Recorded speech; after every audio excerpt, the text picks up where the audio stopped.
আমাদের সাংসদ আজকে সারপ্রাইজ ভিজিটে এসেছিলেন, উনি হঠাৎ করে চলে এসেছেন কাউকে না জানিয়ে। উনি দেখতে এসেছিলেন যে আমরা পেশেন্টরা যারা আছে আর কি তাদের ঠিকঠাক মতো পরিষেবা পাচ্ছে কিনা, আমরা যারা কর্মকর্তা আছি ঠিকঠাক মতো তাদের পরিষেবা দিচ্ছি কিনা, এবং ডাক্তাররা ঠিকঠাক মতো তাদেরকে দেখছে কিনা বা কোনো অসুবিধা হচ্ছে কিনা সেগুলো জানতে এসেছিলেন।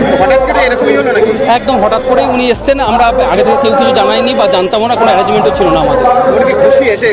হ্যাঁ, উনি এখানে এসে তো খুশি, কারণ এখানে এত মানুষজন এসছেন ডাক্তার দেখাতে, সকলে তো ওনাকে আশীর্বাদ করছেন, সকলে বলছেন যে মাননীয় সাংসদ অভিষেক ব্যানার্জি না থাকলে এত বড় কর্মকাণ্ড এবং এত মানে স্বাস্থ্য পরিষেবা এরকমভাবে পাওয়া বা একদম নিজের দুয়ারে সেটা পসিবল হতো না।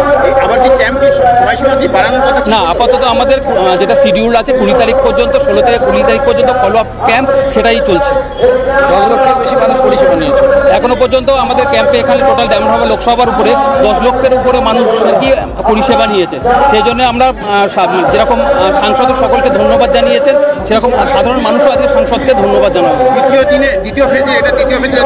আমরা আশা করছি, আমাদের সাংসদ বলেছেন যে দ্বিতীয় ফেজে এটা করবেন উনি।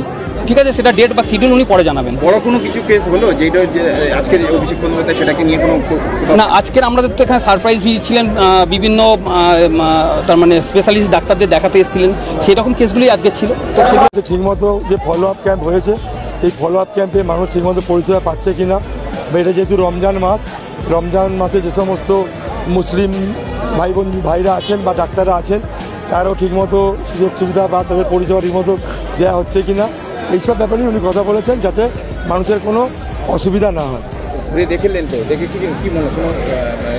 একটাই কথা দিলেন, যাতে মানুষের পাশে থাকতে হবে, মানুষ যাতে ঠিকমতো চিকিৎসা পায়। আগে আসবে বলে এখন না, পুরো সারপ্রাইজ দিন আমরা কেউ জানতাম না, হঠাৎ করে উনি মানে আমরা জানতে পারলাম যে দাদা আসবেন 10 মিনিটের মধ্যেই।